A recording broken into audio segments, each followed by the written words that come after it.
Hey yo, what's going on? It's Blackout Jones here, back with another review of The Shield Hero, Rising of the Shield Hero, episode 14.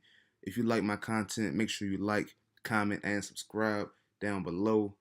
So, man, mine reaches new level of shittiness each week. It really amazes me. I really don't know how she does it, bro. But each week she seems to she breaks that fucking ceiling of shittiness, and she seems to add more shit to her hate meter. But she's a good villain though. It's cool. It seems like those making the show are really hitting a stride right now. Like we getting to really the meat of it. Like everything was like I said last episode. It's a small snowball effect, and they really hitting a stride right now. The pacing is good, the art is good, and the animation is good. And it's in the plot. It's getting thicker and thicker. But yeah, man, mine is horrible. We see her using the king, her own father. She's just leading them on, leading them astray, bamboozling him, hoodwinked. It's terrible what's going on here. It's nasty business. And I hope she gets found. Well, when she gets found out, dog, she needs to be like in the dungeons forever. Like I don't know if she's gonna die in the series, but like she should be like put in like a dungeon or like stoned or some shit. Like I don't know. She need to just like get killed by the waves or something. But she gonna go karma's a bitch. It's gonna come back for her eventually. I don't know if it's gonna be this season, but karma will come back for mine. And it's so sad because the king, right? He's so blinded by his hatred for the shield hero that he can't even see what's going on logically. Like, and he says the cursed shield. He said, "Not my family again." Like, and again meaning at first I thought again like, oh, maybe some past shield heroes and fucked him over, but no, he's still mad from the fact that like that his daughter accused him of rape, and so he just don't fuck with him after that. Like most fathers probably wouldn't fuck with you if their daughter accused you of rape. So I can see where he's coming from, but he's just so blinded by hatred and everything that he can't see that he's being played like a damn fiddle. You feel me? Shit is crazy out here, man. It seems as though I can make these reviews in a shorter time span, getting more straight to the content. So raphtalia is having her night terrors again. She's obviously being triggered by these locations, by these names, by these faces. She obviously has unresolved trauma. She has PTSD. Her family was killed. Her village was attacked. She was enslaved. It looks like she had a friend who was also enslaved. So it seems that all these memories are just flushing back to her, and uh, she's having her night terrors again. Um, Also, this episode we meet a new character in the land of the demi-humans. His name is Reichnaut Van Reichnaut, I think. Probably fucking that up, but you know who I'm talking about. I was skeptical about him at first because a lot of these noblemen are pieces of shit and are not to be trusted at all. But it seems as though there is a network of people who have souls that have some notable rank, and so it's good to see these characters.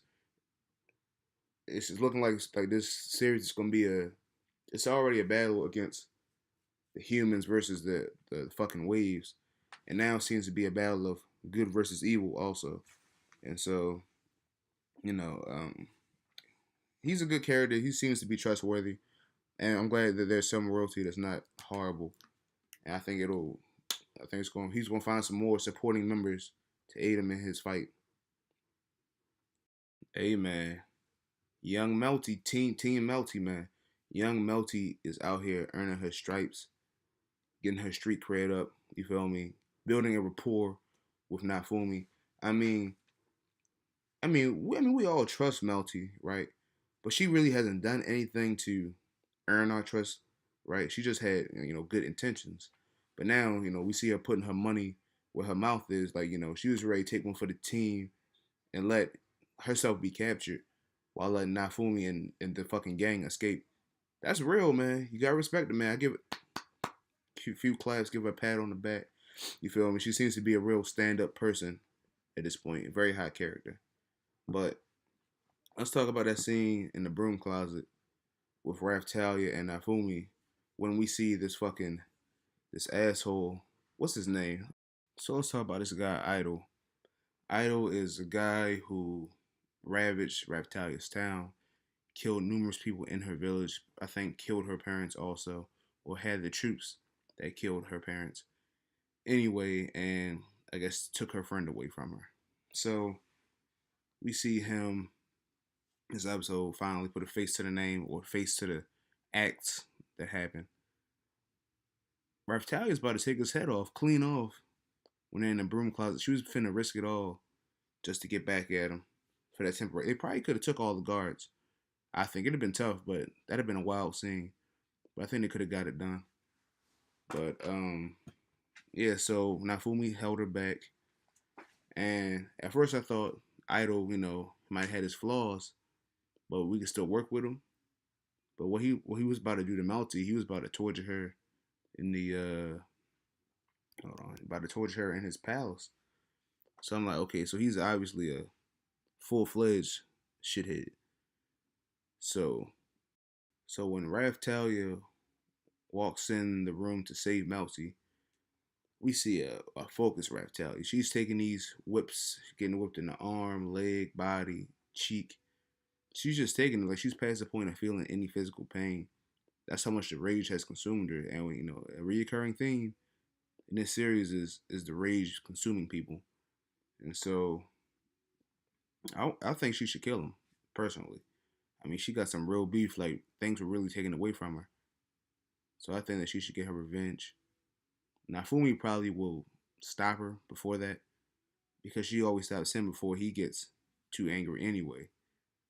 So I think it's going to be turn and turn. She should kill him though, I think. If you're anime only, tell me in the comments what y'all think. Should he live or should he die? Well, obviously he should be dead, but should Raphtalia kill him or should she let him live?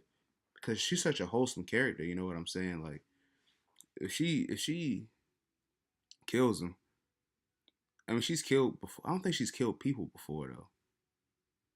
I don't think so. She killed demons and shit like that, but she never killed a person before. I think if she kills this person, it's gonna be a dark path along. So I don't think she's gonna kill him.